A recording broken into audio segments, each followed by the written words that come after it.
के चाहिँ सजिलो लाग्यो यहाँलाई? गीत गाउन सजिलो रहेछ कि यो चुनावको माहौलमा रंगिन सजिलो रहेछ? होइन, गीत गाउन पनि सजिलो काम चाहिँ होइन। गीत गाउन किनभने हाम्रो विधामा त अझ गीत आफै लेख्नुपर्छ, आफै कम्पोज गर्नुपर्छ, आफै गाउनुपर्छ, आफैले एक्टिङ गर्नुपर्छ, प्रायः डिरेक्सन पनि आफैले गर्नुपर्छ होइन। त्यो हिसाबले गीत गाउन पनि एकदमै गाह्रो काम हो। मेरो इन्जिनियरिङ पनि गाह्रै काम हो होइन। अब यो पोलिटिकल जुन सिनारियो बनेको छ त्यो पनि गाह्रै काम हो। तर गाह्रो कामलाई चाहिँ गाह्रो रूपमा सोच्नु चाहिँ भएन। अब यो गाह्रो छ कि ओहो के गर्ने होला भनेर सोच्नु भन्दा पनि आफ्नो काम गर्ने हो नि त। हाम्रो इक्जाममा पनि साथीभाइ पढ्दाखेरि ओहो भोलिको इक्जाम त एकदमै गाह्रो छ, के गर्ने त्यो सोचेर बस्नु भन्दा त बिहानदेखि बेलुका पढेको हो नि त। देशकै एउटा चाहिँ पपुलर ल्यान्डमार्क नयाँ सडकमा पेटी बढाउने कुरा मैले पटक्क पढेर थाहा पाउनुपर्ने यो किन भइरहेछ? तपाईँको वडामा पत्रिका पढेर थाहा पाउनुभयो कि 24 नम्बर वडामा? ठिक छ, एउटै कुरा सिङ्गो प्रशासन कमजोर पर्दैन। ठिक छ, अरु के छ? स्वतन्त्र व्यक्तिलाई काम गर्न गाह्रो हुन्छ। काम गर्न दिने र नदिने भन्ने कुरै छैन नि। स्थानीय सरकार हो नि त। स्थानीय सरकार मेयरलाई काम गर्न दिने र नदिने भन्ने त कुरै छैन। त्यो त सरकार हो। त्यहाँ अपोजिसन बसेर त्यहाँनिर टेबल ठट्टाउने होइन नि त। न्युरोडलाई किन टुक्रा पार्ने? न्युरोडलाई टुक्रा पारेर के टुक्रा पारेर बनेको थियो? न्युरोडलाई टुक्रा पारेर निर्माण टुक्रा पारेर बनेको थियो। उहाँको वार्डमा उहाँको वडा भवन बन्दैछ। अब त्यो भवन पनि तपाईँलाई सोध्ने, अब भवन बनाउने कि नबनाउने भनेको। हामीले परिचयमा उल्लेख गरिसक्यौँ तपाईँ विवाहित हो। तपाईँले ओलाबारीकी छोरी सबिना काफ्लेसँग विवाह गरिसक्नु भएको छ।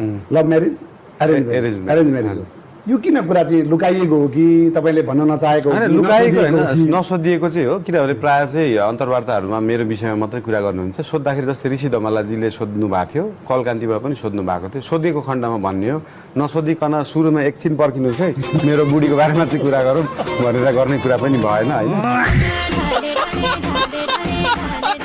तपाईँले केपी शर्मा ओलीको किन आलोचना गर्नुभयो बताउनुहोस् त, जति जान्न चाहन्छन्? मैले केपी शर्मा ओलीजीको धरहरा त उहाँले बनाएको हो नि, होइन? त्यो धरहरा होइन, त्यो धरहरा किन होइन? पछाडि जुन भत्कियो, जुन चाहिँ इँटा सुर्खी माटोले बनेको संरचना थियो त्यो धरहरा हो। त्यो धरहरा किन विदेशीहरू हेर्न आउँथे भन्दाखेरि नेपालीहरू कस्तो अजङ्गको मान्छे रहेछन्, यिनीहरूले त इँटा माटो र सुर्खीले चाहिँ 13 तल्लाको भवन बनाए भनेर हेर्न आउने हो नि त। तपाईँको कङ्क्रिटको टावर त जसले पनि बनाउन सक्छ। हाम्रो भन्दा राम्रो टावर अमेरिकामा चोकचोकमा छैन नि त। तपाईले त भ्यू टावर हो भन्नुभयो धरहरालाई। भ्यू टावर होइन त्यो, कसरी होइन, त्यो सेतो टावर हो। भ्यू टावर किन होइन भन्दाखेरि भ्यू टावर पनि होइन धरहरा। कुनै पनि सहरमा भ्यू टावर त्यसलाई भनिन्छ जुन भन्दा अग्लो चिज केही पनि हुँदैन। जस्तै हाम्रो यो सेतो टावर भन्दा अग्लो त 2टा होटल छन् त, भनेपछि कुन चाहिँ भ्यू टावर? तपाईले यहाँ ल्याब खोल्न पाउनुहुन्न। ठिक छ, नखोल्नुला केही छैन। तर हजुरले मैले जुन एप्रुभल ल्याएको छु पछाडिबाट घुमाउनुहुन्छ। सरकारले मैले फाइन तिरेर एप्रुभल ल्याएको छु। के गर्नु? कसैलाई हो? सबैले हस्पिटल खोल्ने, ल्याब खोल्ने एप्रुभल मैले व्यवसाय गर्ने भनेर ल्याएको छु नि हजुर। हैन, व्यवसाय गर्ने भनेर एप्रुभल दिनु भएको छैन। तपाईसँग छैन, ल्याउनु नि त। यो फस गया सी। म दिन्छु। कस्तो तपाईको घरको नक्सा मसँग हुनुपर्छ? नगरपालिका के हुन्छ त? तपाईको नक्सा मसँग हुनु, मैले त्यहाँ छापे। यहाँनिर यत्रो नोटिस दिएको छ अनि के हो यो? 35 दिन भित्र खाली गर भने नोटिस दिएको छैन? तपाईको घरको नक्सा मसँग हुन्छ? अनि मैले खाली गरेर किन कसरी गर्ने? मैले तपाईको घरको नक्सा मसँग हुन्छ है तपाईसँग हुने?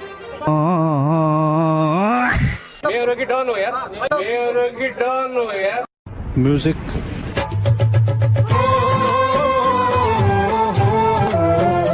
गाह्रो छ नि तपाईँलाई? होइन, गाह्रो भन्ने सजिलो भन्ने होइन। हामीले चाहिँ हाम्रो कुरा चाहिँ के हो भन्दाखेरि राजनीति होइन नि त।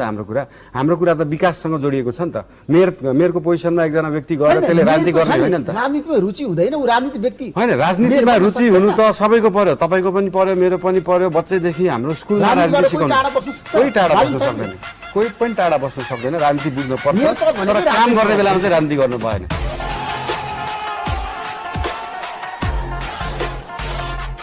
जनता जान्न चाहन्छन् कार्यक्रममा आएर फर्स्ट रुम भन्नुभएको थियो। अहिलेको अवस्थामा म बाहेक कोही पनि राम्रो उम्मेदवार छैन। आज यसपालि मलाई यो चुनावमा भन्नुभएको थियो। ठिक छ, उहाँलाई त्यस्तो लाग्छ भने त केही भन्न सकिएन। तर उहाँलाई त्यो लाग्नु पनि पर्छ, किनभने मेयरमै उठिसकेपछि त्यति लाग्नु पर्यो नि त मान्छेलाई।